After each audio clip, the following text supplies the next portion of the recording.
time for a speech right now. Thank you. All I really would like to do is remind us of some lessons we've learned in the United States.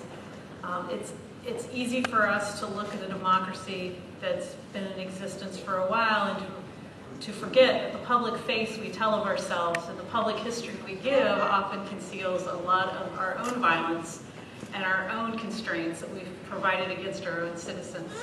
And I think there's some lessons we have of ways in which people have resisted and challenged those restraints that may prove useful at this time. One of the things we've been, as the Hamer Institute has been most concerned about, is the fact that in a democracy, the people are the ones who are sovereign, right? We are the ones who govern, and when we don't take responsibility for it, when we abdicate those responsibilities, horrible things happen. And we have a history in the United States of those horrible things happening. And the Southern Civil Rights Movement is one classic example of that, of the abuses and the violence that occurred for many years and continue to occur.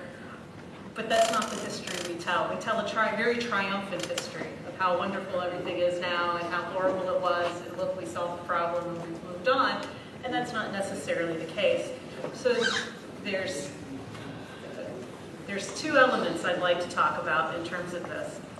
The first is that it's a history of resistance and struggle. It's a history of people challenging, disagreeing, fighting back, recognizing that the laws that are in place that often preclude due process, preclude equal protection, preclude the things we say are inherent for a democracy, require people to resist when those things are not provided.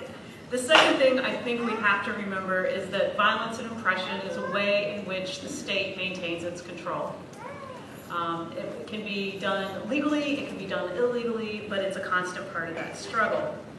Today we see that struggle and the conflict between order and liberty, and I think we see this in most countries. Countries have a concern about the maintaining of order, making sure that there's stability, making sure that there's safety, but the question is, in a democracy, how do you do that in a way that still protects the liberty of the people, who I remind you are the sovereignty of the democracy. And so what I would argue, again, very quickly, is that means there's a very high interest in the state protecting dissent and the right of people to dissent, because it's only through dissent and challenging to the state that change occurs and that the state is held accountable. So 2 quick points.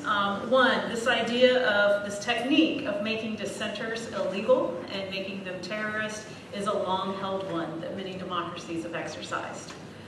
We saw that in the United States with the declaring of people who were in civil rights organizations, they became communists, and during the Cold War that was no slight accusation, and it had long-term implications. We saw the destruction of community centers like churches and schools, and this still often happens in communities where there's challenges and dissents. Often the first threat by either a local terrorist organization, paramilitary organization, or the state police is schools and churches and the destruction of those. So church bombings often occur. Well, why? Because that's a place where local people gather, local people govern themselves, local people have autonomy. And so it becomes an easy and dangerous threat. The other thing is the role of state-sponsored violence is often done under the justification of order. And this form of oppression is a means of constructing fear. The age of lynching in the United States, which existed for about 75 years and is incredibly underreported and not studied, very often we make it look like it's this romantic Western notion of local folks taking care, of upholding their own order, when actually they tended to be mass lynchings. There were entire communities coming together, targeting individuals, with the goal of holding people in fear and convincing them not to challenge the system. We also saw the role of mob violence. We had lots of mob violence in the United States. And this is where individual communities were targeted, and authorities gave sanction for those communities to be destroyed. Again, long history of this. So, why am I saying all this? There are ways to end it. I am hopeful because I see a history of when local people, when communities come together, when communities challenge things, oppression cannot stand.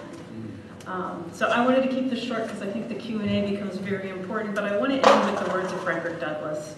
And I think what he has to say, he said in the 1860s, is as important for all of us today as it was then. And he says this: "Those who profess to favor freedom, yet depreciate agitation, are men who want crops without plowing up the ground. They want rain without thunder and lightning.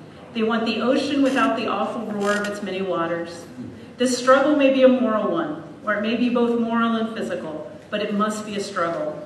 Power concedes nothing without a demand. It never did and never will."